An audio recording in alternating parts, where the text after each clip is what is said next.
देखिए, बिहार सरकार में कल एक बड़ा प्रशासनिक फेरबदल हुआ और वो फेरबदल हुआ कि 5 वरिष्ठ नौकरशाह इधर से उधर हो गए। मतलब उनका स्थानांतरण पदस्थापन की कार्रवाई है। उसमें एक चर्चित अधिकारी हैं जो सुर्खियों में रहते थे और नौकरशाह हैं, लेकिन राजनेता की तरह काम कर रहे थे। वो बात मैं कर रहा हूँ शिक्षा विभाग के अपर मुख्य सचिव डॉक्टर एस सिद्धार्थ की। कल उनका तबादला हो गया। वो राज्य के नए विकास आयुक्त नियुक्त किए गए हैं। अभी भी विकास आयुक्त प्रत्यय अमृत हैं, जो नए मुख्य सचिव के रूप में 1 सितंबर से काम करेंगे और 1 सितंबर से ही डॉक्टर एस सिद्धार्थ विकास आयुक्त के रूप में काम करेंगे। अब ये बड़ा फेरबदल है। मैं फेरबदल इसलिए बड़ा मान रहा हूँ कि डॉक्टर एस सिद्धार्थ मुख्यमंत्री नीतीश कुमार के बड़े चहेते अधिकारी के रूप में लंबे समय से मुख्यमंत्री के सचिव, प्रधान सचिव के रूप में काम कर रहे हैं। तो अब इस फेरबदल में अब मुख्यमंत्री सचिवालय से भी बाहर होगा। अब वो सिर्फ विकास आयुक्त रहे। मुख्यमंत्री के प्रधान सचिव रहते, वो शिक्षा विभाग के अपर मुख्य सचिव का अतिरिक्त दायित्व संभाल रहे थे। याद होगा जब के पाठक की सेवा केंद्र को सौंप दी गई, बड़े चर्चा में रहे थे वो भी। तो उसके बाद एस सिद्धार्थ वहाँ लाए गए। एस सिद्धार्थ ने अपने कार्यकाल में लगभग 2 साल के कार्यकाल में अपर मुख्य सचिव के रूप में बहुत सारे काम किए, अभिनव प्रयोग भी किया और नियम नीति नहीं रहते हुए भी कई कुछ ऐसे फैसले लिए जो शिक्षकों के लिए, किसी के लिए सुकून दे गए और किसी के लिए दर्द भी दे गए। ये बात मैं कर रहा हूँ शिक्षकों के ट्रांसफ़र को लेकर। बिहार में 6 लाख से अधिक सरकारी शिक्षक हैं, primary school, high school, middle school, even inter school तक। और इसमें जो खास करके शिक्षा नीति के बाद नियोजित बने, नियोजित के बाद विशिष्ट शिक्षक बने, ये ट्रांसफ़र की मांग पहले से हो रही थी कि शिक्षकों के लिए ट्रांसफ़र की नीति नियम बने। इस सिद्धार्थ के समय में नीति बनी भी, लेकिन वो नीति शिक्षकों को कबूल नहीं हुआ। नीति समाप्त कर दी। उसको लेकर सड़क से लेकर कोर्ट तक विरोध हुआ था। खैर, इस बीच कोई नीति नहीं भी थी, तभी अपर मुख्य सचिव डॉक्टर एस सिद्धार्थ ने एक शिक्षकों के लिए ऐच्छिक ट्रांसफ़र का दरवाज़ा खोला। ये मैं बात कर रहा हूँ कब की, पिछले साल की। याद कीजिए आप सभी। 1,90,000 शिक्षकों ने आवेदन दिया ऐच्छिक ट्रांसफ़र के लिए। उसमें विभाग ने कहा कि नहीं भाई, 1,30,000 शिक्षकों का ही तबादला मानने योग्य है। जो विभाग ने समीक्षा की और ट्रांसफ़र कुछ कहिए कि 70,000 का हुआ। तो 70,000 ट्रांसफ़र में भी बहुत सारे लोग तो खुश हुए घर के समीप, लेकिन दूर वाले जो थे, जिसके दूरी की समस्या के निदान के ट्रांसफ़र हुआ, वो अधिसंख्य लोग दर्द में ही आज भी हैं।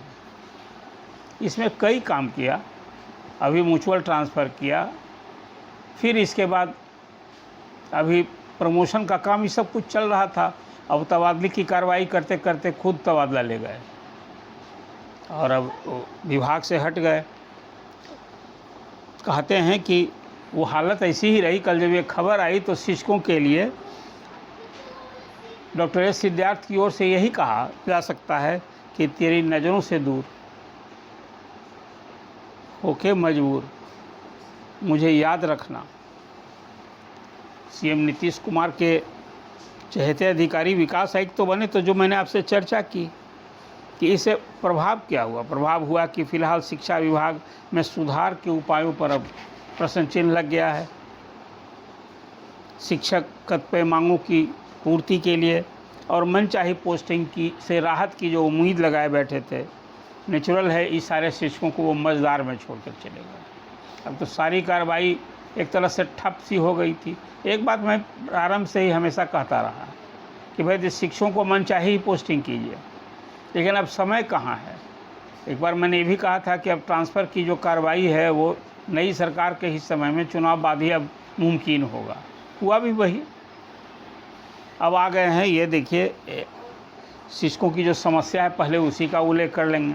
अभी तो नियोजित शिक्षकों की प्रोन्नति, विशिष्ट शिक्षकों का सेवा निरंतरता, वेतन संरक्षण निर्धारण, सीएम के 7 अगस्त को दिए आदेश के आलोक में ऐच्छिक 3 जिलों में किसी एक में पोस्टिंग, हेड टीचर और हेडमास्टर की पोस्टिंग से शिकायत का निवारण, सभी शिक्षकों का वेतन भुगतान अद्यतन करना, मिड डे मील की व्यवस्था संचालन के लिए हेड टीचर या शिक्षक को उसे दूर करना, मानक के अनुरूप शिक्षकों की तैनाती। अभी तो ये ट्रांसफ़र पोस्टिंग से कोई 20,000 स्कूल में, बहुत सारे स्कूल में एक शिक्षक हो गए, शिक्षक विहीन हो गए, कहीं विषय के 3-4 शिक्षक आए, बड़ी विषमता हो गई।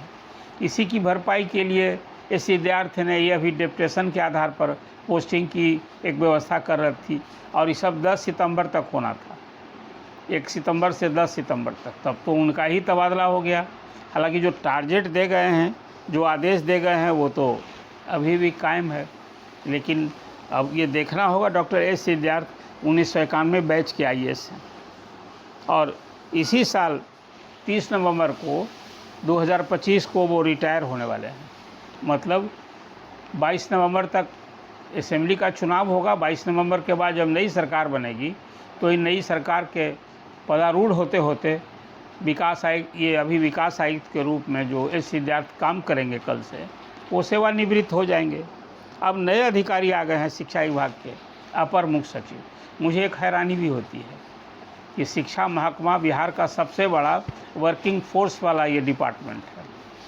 कोई 76-80 हज़ार करोड़ का ये बजट है, और 6 लाख से अधिक जिसका वर्किंग फोर्स है। स्टाफ ऑफिसर सब मिलाएंगे तो वो 7 लाख से अधिक हो जाएगा। लेकिन के पाठक के बाद जैसे डॉक्टर एस सिद्धार्थ अपर मुख्य सचिव को अतिरिक्त दायित्व संभाल रहे थे, मूल पद था उनका मुख्यमंत्री के प्रधान सचिव का।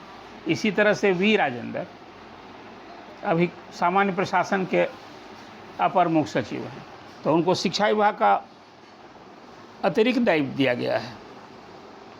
वो इसके साथ खेल विभाग के भी अपर मुख्य सचिव हैं, प्रशासनिक सुधार मिशन सोसाइटी मिशन के महानिदेशक हैं, विपाट के महानिदेशक।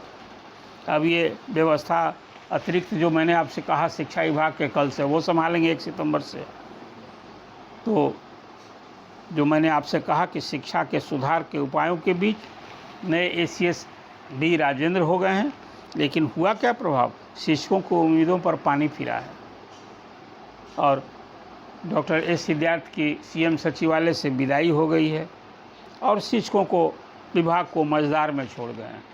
ये पहले से भी क्यास लगा रहा था। जो खासकर प्रशासनिक महकमे में एक चर्चा थी कि जो नए मुख्य सचिव हैं विकास आयुक्त, उनसे डॉक्टर एस सिद्धार्थ की वैसी बनती नहीं है, एक चर्चा ये थी। दूसरा, अभी मुख्यमंत्री सचिवालय में तो सुपर बॉस कहिए सब कुछ, तो अभी कौन है?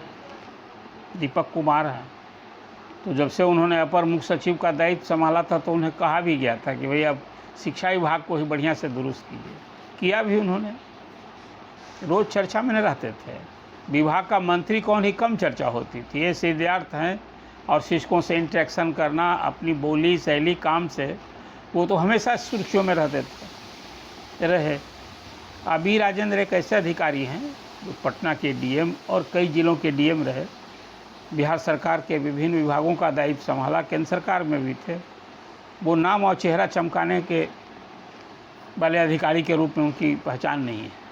काम करते हैं, प्रबंधन करते हैं, लेकिन एस सिद्धार्थ की तरह, के पाठक की तरह वो नाम और चेहरा चमकाने के अधिकारी के रूप में पहचान नहीं है। तो शिक्षा विभाग में भी होगा क्या?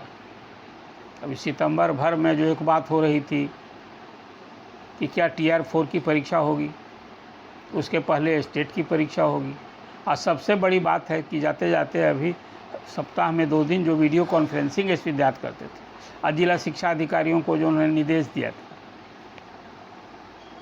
स्कूल में डिसिप्लिन के लिए, शिक्षकों को राहत देने के लिए सब दिया था, वह उसका अनुपालन कराना, सुनिश्चित कराना। काम तो कुछ बड़ा छोड़ नहीं गए हैं, वो जो काम वो कर गए उसको इम्प्लीमेंट करना है। लेकिन अब वो वी राजेंद्र इस 1 महीना काम तो अभी वो आगे भी करते रहेंगे, चुनाव के बाद भी करते रहेंगे, लेकिन अब कोई नया निर्णय तो होगा नहीं।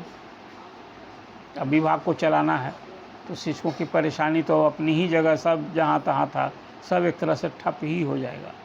ट्रांसफ़र की कार्रवाई भी कोई उम्मीद तो मुझे नहीं दिखती है। शिक्षक जो परेशान है, खासकर सेवा निरंतरता वेतन निर्धारण, वेतन विसंगति, ये सब जो अभी समस्या है। और सबसे बड़ी बात, सभी शिक्षकों को वेतन का आद्यतन भुगतान कराना, ये भी विभाग के लिए बड़ी चुनौती है। अब ये देखना होगा कि नए अपर मुख्य सचिव शिक्षकों को क्या राहत देते हैं, किस हद तक राहत देते हैं, और शिक्षा में सुधार की जो उम्मीद जगी थी उस पर, उम्मीद पर वो कितना खरा उतरते हैं।